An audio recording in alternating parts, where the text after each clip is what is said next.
नोएडा में मजदूरों का गुस्सा कम होने का नाम नहीं ले रहा। करोड़ों के घरों में रहने वाले लोग घर में काम करने वाली हाउस हेल्पर्स की तनख्वाह कई कई साल तक नहीं बढ़ाते। महीने में 2 से ज्यादा छुट्टियां लेने पर तनख्वाह काट लेते हैं, चोरी के आरोप लगाते हैं, अपने बाथरूम इस्तेमाल नहीं करने देते और गुलामों जैसा व्यवहार करते हैं। तो अब हाउस हेल्प ने सीधी मांग की है, तनख्वाह बढ़ाओ नहीं तो काम बंद कर देंगे। सड़क पर उतरे मजदूरों के समर्थन में कांग्रेस भी सीधे सीधे आ गई है। राहुल गांधी ने जबरदस्त ट्वीट किया, गोदी मीडिया पाकिस्तान का हाथ तलाश चुका है। संभव है कि कल को सोरोस से लेकर ईरान तक की साजिश बता दी जाए, लेकिन हम आपको बताएंगे वो सच जो बदसूरत है, लेकिन जिससे मुंह मोड़ना अब सरकार और मीडिया के लिए असंभव है। नमस्कार, आप देख रहे हैं द क्रेडिबल न्यूज। मैं हूं शालिनी। नोएडा में मजदूरों के गुस्से की आग अभी ठंडी भी नहीं हुई थी कि अब घर चलाने वाली दीदियों यानी हाउस हेल्पर्स ने भी मोर्चा खोल दिया है। नोएडा के सेक्टर 121 और क्लियो काउंटी जैसी बड़ी सोसाइटीज के बाहर जो नजारा है वो डराने वाला है। हाउस हेल्पर्स का साफ कहना है कि अब कम सैलरी और बिना छुट्टी के काम नहीं चलेगा। हड़ताल पर बैठी महिलाओं का गुस्सा 7वें आसमान पर है। उन्होंने अपनी मांगे एकदम साफ कर दी है। जब तक सैलरी नहीं बढ़ेगी, कदम अंदर नहीं रखेंगे। यही नहीं, उन्होंने अपनी ही कम्युनिटी के लिए एक कड़ा कानून भी बना दिया है। उनका कहना है कि महीने की 4 छुट्टियां तो मिलनी ही चाहिए। वहीं दूसरी ओर नोएडा में इस वक्त मजदूरों का ऐसा हल्ला बोल दिख रहा है कि अच्छों के पसीने छूट जाए। हालात इतने बिगड़ गए हैं कि शहर की 80% फैक्ट्रियों में लगभग ताले लग गए हैं और पॉश सोसाइटीज के बाहर पत्थरबाजी हो रही है। वहीं पानी सिर से ऊपर निकलता हुआ जब नजर आया, तब जाकर योगी सरकार की नींद टूटी और आनन फानन में मजदूरी बढ़ाने का फैसला किया गया। न्यूनतम मजदूरी दरों में 3000 रुपए तक की बढ़ोतरी की गई।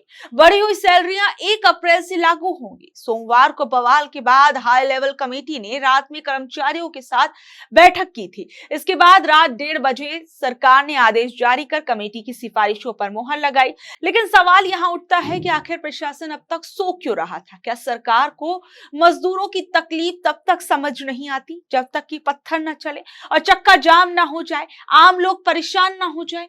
पुलिस ने 300 से ज्यादा लोगों को जेल में डाल दिया, पर सवाल वही है कि डंडे के दम पर कब तक मजदूरों की आवाज दबाई जाएगी? एक तरफ सरकार डबल इंजन के विकास का ढिंढोरा पीटती है और दूसरी तरफ नोएडा के मजदूर अपनी जायज मांगों के लिए भी सड़कों पर पिट रहे हैं। क्या ये बढ़ी हुई मजदूरी वाकई मजदूरों के हक में है या सिर्फ चुनाव से पहले जनता का गुस्सा शांत करने के लिए फेंका गया एक चुनावी पासा? वहीं सोशल मीडिया पर कई इंस्टाग्राम चैट्स और ऑडियो वायरल हो रहे हैं इस प्रोटेस्ट से जुड़ी हुई, जिसमें श्रमिकों से एकजुट होने की अपील की जा रही है। कहा जा रहा है कि लाठीचार्ज के बाद श्रमिकों से साथ में मिर्ची पाउडर लाया जाए, इसकी अपील ग्रुप्स में की जा रही है और कहा गया कि जब तक सुनवाई नहीं होगी तब तक हड़ताल जारी रहेगी। वहीं मैं आपको बता दूं, नोएडा में ये सब कुछ तो देखने को मिल ही रहा था। वहीं गोरखपुर के गोला क्षेत्र में IOCL की ओर से संचालित कंप्रेस्ड बायोगैस प्लांट में वेतन वृद्धि की मांग को लेकर कर्मचारी गेट पर प्रदर्शन कर रहे हैं।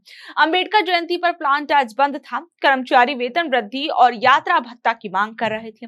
उन्होंने कमेटी को 12 घंटे का अल्टीमेटम दिया और कहा कि अगर उनकी मांगे पूरी नहीं होती तो वो लोग काम का बहिष्कार करेंगे। वहीं इस पूरे मामले पर राहुल गांधी का भी बयान सामने आया। उन्होंने पोस्ट कर लिखा कि वो मजदूर जो किसी युद्ध का हिस्सा नहीं, जिसने कोई नीति नहीं बनाई, जिसने बस काम किया चुपचाप बिना शिकायत और उसके बदले अपना हक मांगने पर उन्हें मिलता क्या है? दबाव और अत्याचार। एक और जरूरी मुद्दा, मोदी सरकार ने 4 लेबर कोड जल्दबाजी में बिना किसी चर्चा के नवंबर 2025 से लागू कर काम का समय 12 घंटे तक बढ़ा दिया। उन्होंने कहा जो मजदूर हर रोज 12-12 घंटे खड़े होकर काम करता है, फिर भी बच्चों की स्कूल फीस कर्ज लेकर भरता है, क्या उसकी मांग गैर वाजिब है? और जो उसका हक हर रोज मारा जा रहा है वो विकास कर रहा है?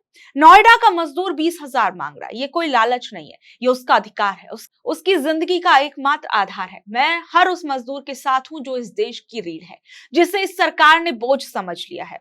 वहीं मैं आपको बता दूं कि नोएडा में जो कुछ हुआ उसे अगर आप सिर्फ हिंसा कहकर भूलना चाहते हैं तो शायद आप असली कहानी मिस कर देंगे।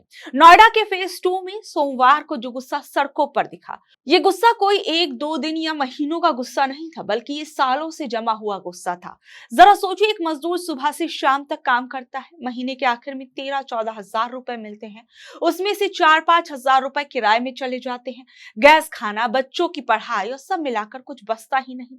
अब ऐसे में अगर महंगाई लगातार बढ़ती रहेगी और सैलरी साल में सिर्फ 30-40 रुपए बढ़ेगी तो गुस्सा तो आएगा ना। यही गुस्सा धीरे धीरे पूरे देश में फैल रहा था। बिहार के बरौनी से शुरुआत हुई, फिर सूरत, मानेसर, पानीपत और आखिर में नोएडा तक की आग पहुंची। हर जगह मजदूरों की मांग लगभग एक जैसी थी, वेतन बढ़ाओ, ओवर टाइम का सही पैसा दो, नौकरी में स्थिरता दो और इंसान की तरह ट्रीट करो। लेकिन सबसे बड़ी दिक्कत कहाँ है? नोएडा जैसे इंडस्ट्रियल इलाकों में ज्यादातर मजदूर ठेके पर काम करते हैं। मतलब ना नौकरी की सुरक्षा, ना पीएफ, ना कोई गारंटी। आज काम है तो कल शायद काम ना हो, कल काम से निकाल दिया जाए, कोई पूछने वाला नहीं। एक 18 साल का लड़का 13,000 कमा रहा है, वहीं 25 साल का आदमी, 2 बच्चों का बाप, 13,500 रुपए में घर चला रहा है। एक महिला 8,000 में 8 लोगों का परिवार संभाल रही है। ये सिर्फ आंकड़े नहीं है, ये सिस्टम की सच्चाई है जो ऊपर से विकास दिखाती है और नीचे से संघर्ष। अब समझिए कि विरोध कैसे हिंसक हुआ। 8 अप्रैल से मजदूर शांतिपूर्वक विरोध कर रहे थे, लेकिन ट्रेड यूनियन का आरोप है कि उनके नेताओं को नजरबंद कर दिया गया, यानी बातचीत का रास्ता ही बंद कर दिया गया। जब आप किसी की आवाज नहीं सुनते तो वो चिल्लाता है, और जब चिल्लाने से बात नहीं बनती तो वो गुस्से में टूट जाता है। सोमवार को भी वही हुआ, पथराव, गाड़ियां जलाना, पुलिस से भिड़ंत। अब सवाल यह है कि क्या ये सही था? नहीं, लेकिन ये अचानक हुआ? बिल्कुल नहीं। उधर फैक्ट्री मालिक भी अपना पक्ष रख रहे हैं। उनका कहना है कि मजदूर 35% वेतन बढ़ाने की मांग कर रहे थे, जो ऐसा हरियाणा में हुआ। उनके मुताबिक ये पॉसिबल नहीं था, इसलिए कई यूनिट्स बंद करनी पड़ी। अब आते हैं सरकार की प्रतिक्रियाओं पर। योगी आदित्यनाथ सरकार शुरू में इसे साजिश बता रही थी, यहां तक कि कहा गया कि इसमें पाकिस्तानी लिंक या नक्सल कनेक्शन हो सकता है। अब आप खुद सोचिए, एक मजदूर जो 13,000 में घर नहीं चला पा रहा, क्या वो साजिश का हिस्सा है या सिस्टम की मार झेल रहा है? सरकार ने बाद में कदम उठाए, एक हाई लेवल कमेटी बनाई, जांच शुरू की गई और न्यूनतम वेतन बढ़ाने का ऐलान किया गया। अब नए रेट क्या है? अकुशल मजदूर करीबन 13,690 रुपए, अर्धकुशल मजदूर को 15,059 रुपए, कुशल मजदूर को 16,868 रुपए। पहली नजर में लगेगा ठीक है, कुछ तो बढ़ा, लेकिन असली सवाल यही है कि क्या इससे मजदूर की जिंदगी बदलेगी? अगर किराया, गैस, खाना, फीस सब बढ़ रहा है तो 1-2 हजार बढ़ने से क्या फर्क पड़ेगा? यही वजह है कि यह मुद्दा सिर्फ वेतन का नहीं, ये भरोसे का मुद्दा है। मजदूरों को लगा था कि नए लेबर कोड आने के बाद उनकी जिंदगी बेहतर होगी, लेकिन जब उम्मीद टूटती है तो गुस्सा और ज्यादा बढ़ता है, और यही नोएडा में दिखा। अब सबसे बड़ा सवाल यही है कि आगे क्या होगा? क्या ये वेतन बढ़ोतरी इस गुस्से को शांत कर देगी या फिर ये सिर्फ तुरंत राहत है? असली समस्या अभी भी वही है, और अगर मजदूर को सुरक्षा और सम्मान नहीं मिलेगा फिर ये आग और भड़केगी, शायद किसी और शहर में, किसी और नाम से। और याद रखिए, ये सिर्फ मजदूर की कहानी नहीं है, ये उस भारत की कहानी है जहां एक तरफ चमकते हुए इंडस्ट्रियल कॉरिडोर है और दूसरी तरफ उन्हीं को चलाने वाले लोग अपने हक के लिए लड़ रहे हैं।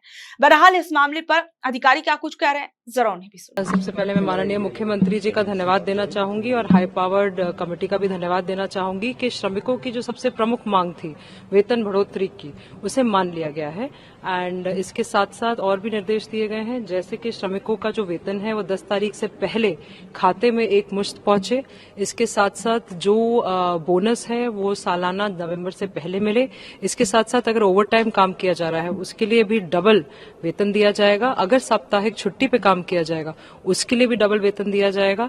इसके साथ साथ जो यौन उत्पीड़न समितियां हर जगह गठित करी जाएंगी, महिलाएं इनके अध्यक्ष रहेंगी और इन सब का जो नोटिस बोर्ड है उस पर चस्पा किया जाएगा कि कौन है, कहां आप शिकायत कर सकते हैं। इसके साथ साथ शिकायत पेटियां भी रहेंगी। इसके अलावा भी अगर कोई भी शिकायत किसी भी श्रमिक भाई बंधुओं की है तो हमेशा प्रशासन भी साथ में है, शासन भी साथ में है, कलेक्ट्रेट के भी दरवाजे खुले हैं।